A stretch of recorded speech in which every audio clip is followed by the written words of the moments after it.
asawa. At ikaw, malanding babae ka kung sino ka man. Ikaw ang kabit. Ano? Anong sabi mo?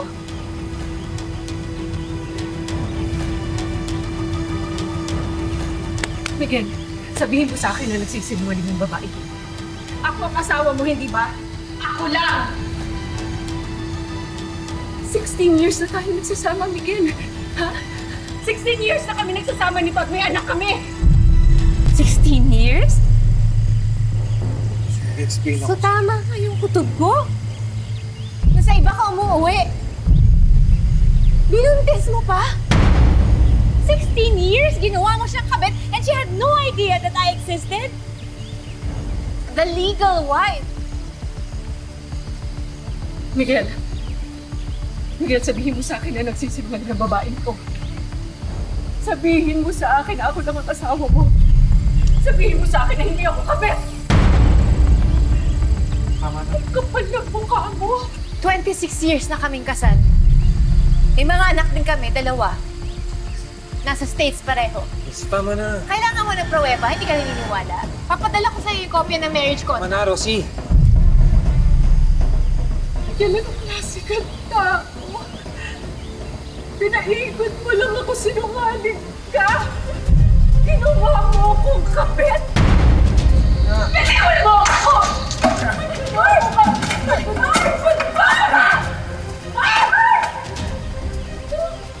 Balik naman!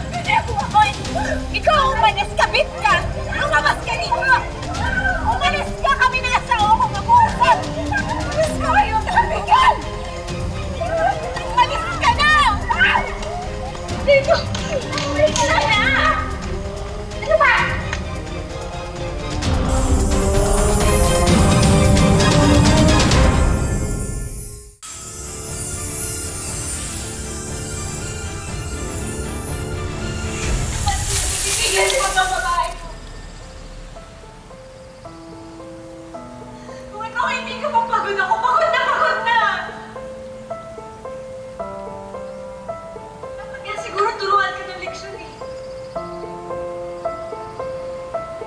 Sinasadya. Tawarin mo na ako. Uwi na to. Marami na lang kitang pinagbibigyan. Marami na lang kitang pinagbibigyan. Nagtiis ako! Pero ang gago mo! Sobra ka na! Hindi mo lang binahay! Binuntis mo pa yung kabit mo! Bakit? Ha? Mas magaling siya sa kama? Mas mahal mo na siya? Kulat pa nga ako! Kulat pa ako! Binigay ko lang sa'yo lahat! Tama na. May anak din naman tayo, ha? Bakit kulang pa rin ako? Bakit kulang pa rin ako?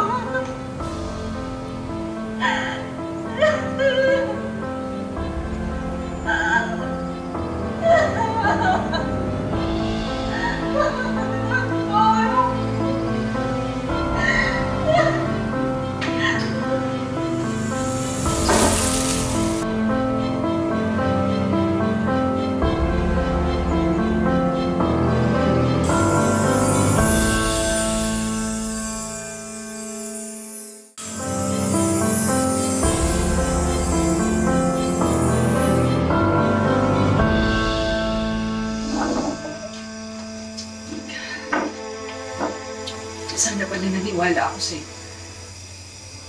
Hayop na yun. Pero mukha akong tanga. Sabi ko na nga, babe, na hindi talaga mapagkakatiwalaan yung tsura ng Miguel mo.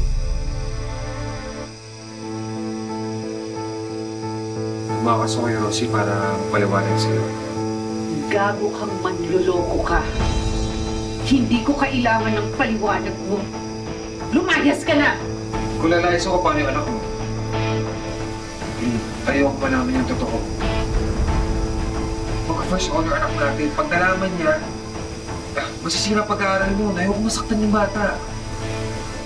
May gana ka pa magamitin yung anak natin sa kademonyuhan mo? Kapal mo mukha mo. Daddy! Sabi ko na ito, matindi! Daddy!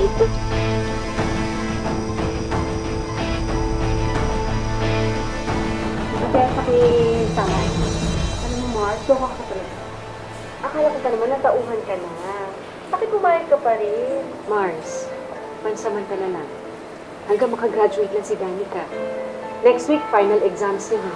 Gusto ko lang kasi makafocus na siya sa studies niya.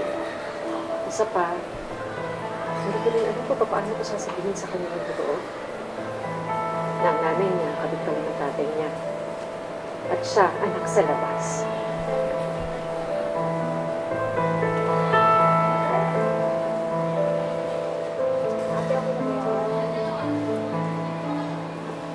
Ito kayo, ito yun. Yung dati ko rin, lason para sa anay. Pati na rin sa mga anay na sumisira ng tahanan. Hoy ate, hindi porket naka-pearls kang necklace eh pwedeng nandautoting yung kaibigan ko, no? Ano bang gusto mo? Away.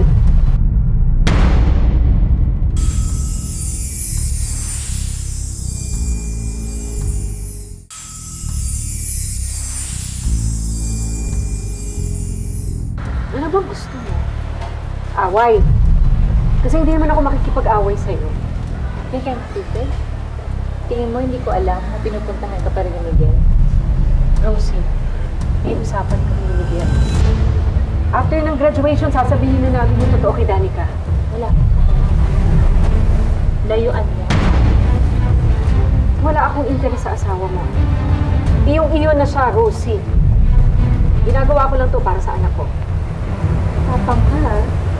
If you don't scare me. Marami na akong pinatumba sa kabit ni Miguel. At ikaw, Elaine, pababagsakin din kita.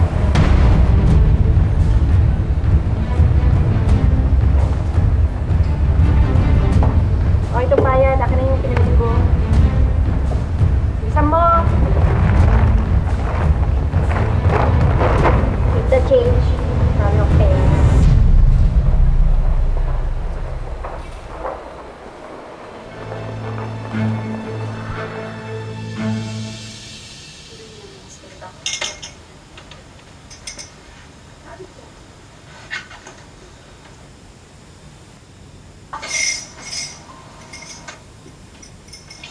Love, happy anniversary.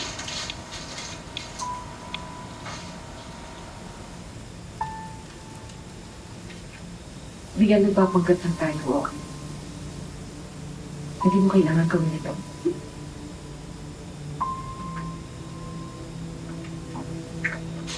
Anak, Wow! Napusik naman! tara, kain na tayo. Anak. Love, tara. I have a good news po. Ano yun? May results na po yung final exams namin. Ako po ang first honor sa class namin. So, anniversary pala ngayon? Pero ito yun. Nagsa-celebrate din pala ng anniversary yung mga kabit. Rosie, please, umalis ka na. Mommy, Umalis ka na. saan niya kapit? Anak, pasok ka na muna sa kwarto. Sige na. Ang mama. Yan ang kabit.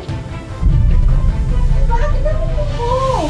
Kasi dito, pagsarapan ng anak ko, walang kasalanan sa'yo, ang bata. Huwag mo siya dami dito. Sayang naman nagbihis ako. Nagpaayos pa ako ng buhok. Yes, Iha. You heard it right. Kapit yung nanay mo. Querida, number 2, whatever you wanna call it. Sama na! Ako ang totoong asawa ng daddy mo. Hindi! Hindi totoo yan! Hindi kami ng mami ko! Anak, Danica! Kulang pa yan sa lahat ng sakit na binigay niyo sa akin. And you? This is your final warning. Especially you. Kung hindi pa kayo titigil, ipakukulong ko kayo.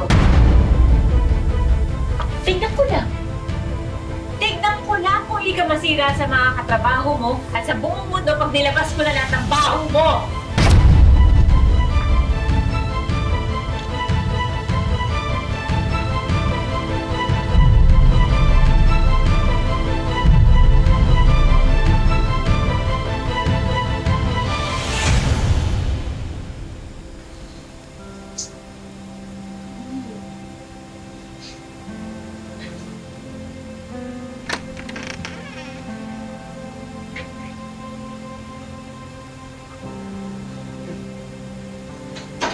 Pinaliwanag ko na sa kanila. I'm so sorry. Hindi ba yung pamilya pinamahal ko para sa'yo? I'm so sorry.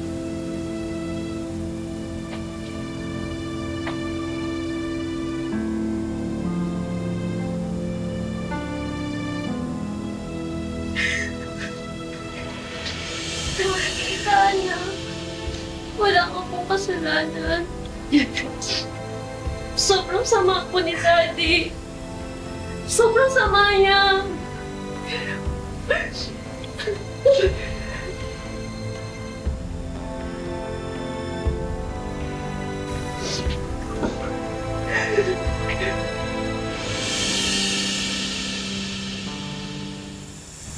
Yes, ma'am.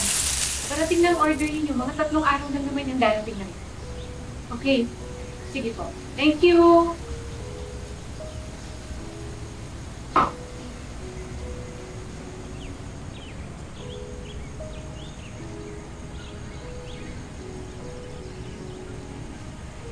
You mean? Hindi na talaga nagparamdam sa'yo si Miguel. Sinabi ko na lang na ako. Mabuti na rin yan. Hindi pa rin yung makikita kung parang binulong. Ano na yan? Kung saka kukuha ng pambayad mo dito sa bahay, sa mga bills. Kaya nga tinanggap ko na itong trabaho ko. Hindi sapat pero at least may konting income.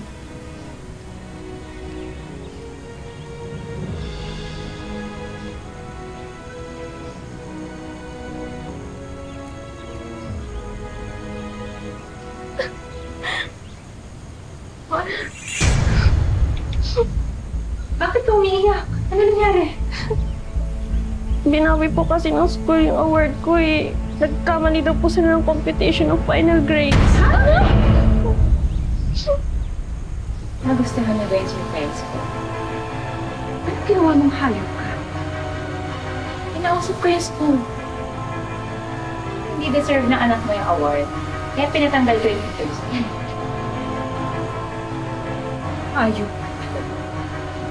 Hindi pa ba sapat na wala na dito si Miguel? Hindi. Hindi ako papayag na umasenso lahat ng mga kabit ng asawa ko. In fact, kulang pa nga yan eh. Dapat lahat ng binigay sa'yo ni Miguel, bawiin. Rosie!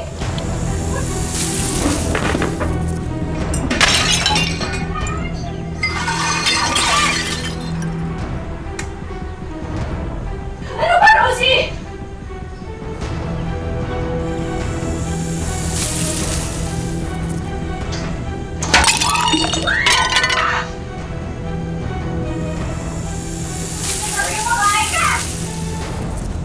Pinangako ko sa sarili ko. Nalalayo na kami sa inyo. Pero anak ko, kinanti ko. Ibang usapan na yun!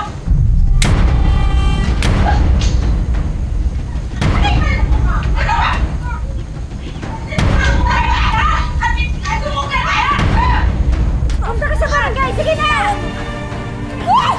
Sa loob mo! Kabit ka! Tandaan mo, kabit ka, ha? Talagang babae ka! Ano? Hawakan! Ano? Oo nga. Ikaw ang legal na asawa. Pero yung sungay mo, ha? Mas mahaba pa sa traffic ng EDSA. Dito ka talaga nababago.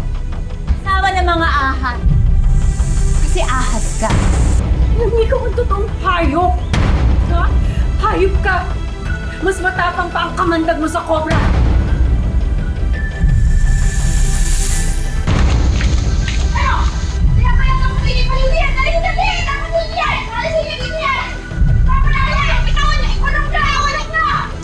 Hindi pa ako tapos sa'yo. Huwag ka mag-alala. Hihintayin kita. Hindi kita uurungan, Rosie. Ano ko? Hindi ako kabit sa akit niyo.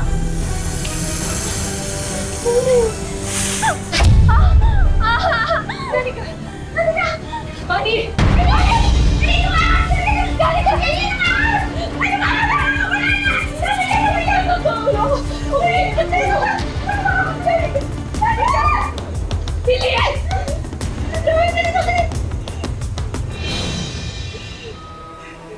Diyos ko.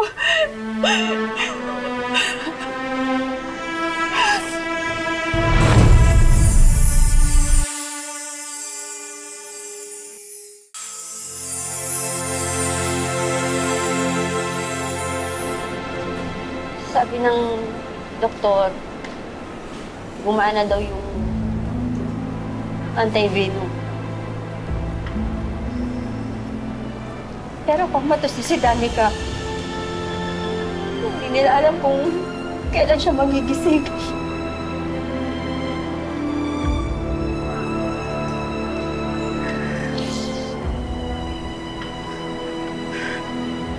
Nasa na pa akong dahil.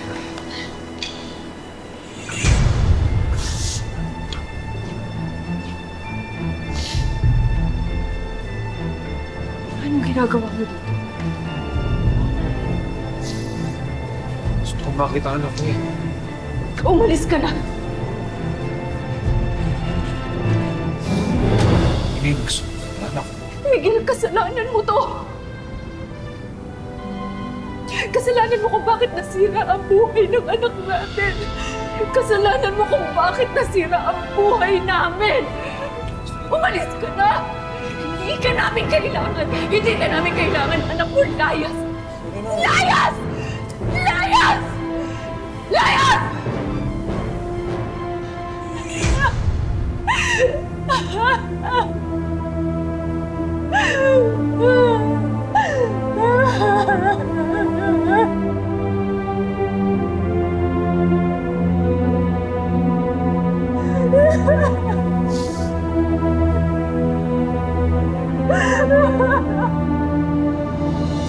Ka! Akala ko, hindi na ulit natin ito gagawin eh. Pero, pa dito sa bahay, kasama mo, baka mahulog. Wala ang asawa ko, nakulong sa barangay. Kaya, libreng-libre itong bahay. Stress nga ako ngayon eh. Sobrang dami nangyayari sa buhay ko. Pati utak ko gulong-gulo.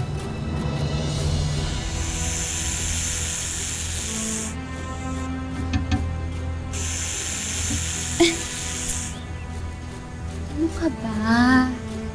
Kalimutan mo na yan ang ito naman natin. Tara, field trip muna tayo sa langit. Tagal ko pala natin.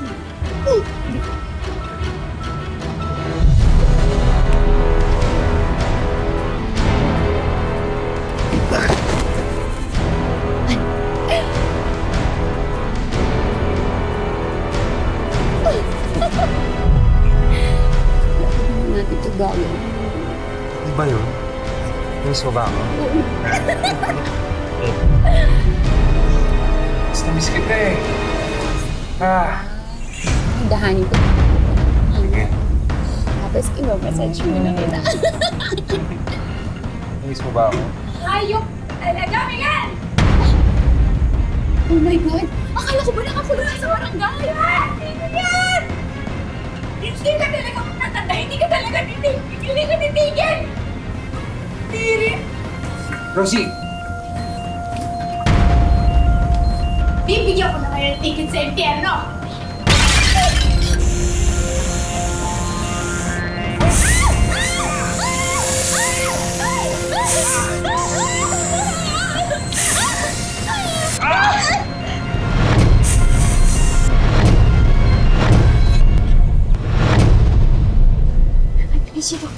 Doc!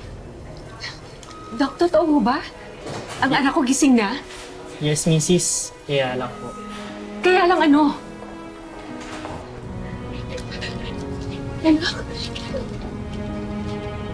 Danica? Ano nangyari sa anak ko? Danica?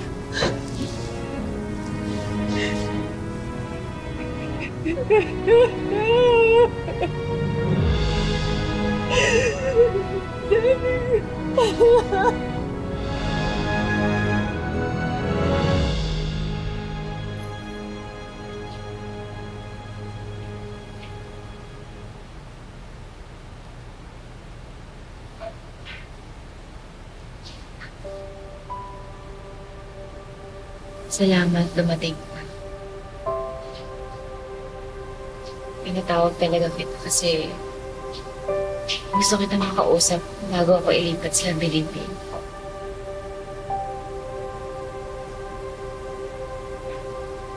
Gusto kong humingi ng tawad sa'yo. Malaki yung kasalanan ng asawa ko.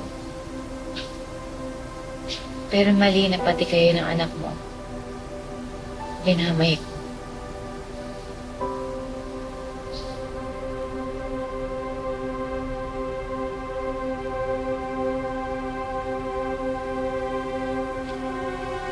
Hindi na natin mababago yung nangyari.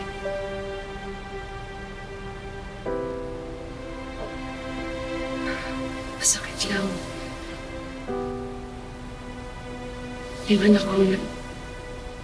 Hayaan ako ang nag-usa sa lahat ng ito.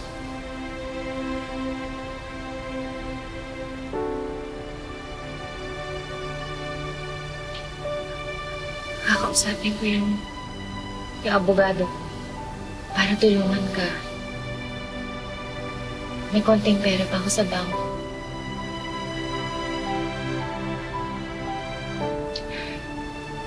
Salamat, Rosie. Pero sapat na sa akin yung paghingi mo ng tawad para patawarin kita. Biktima ka ng dinibigyan. Tayong dalawa biktima niya.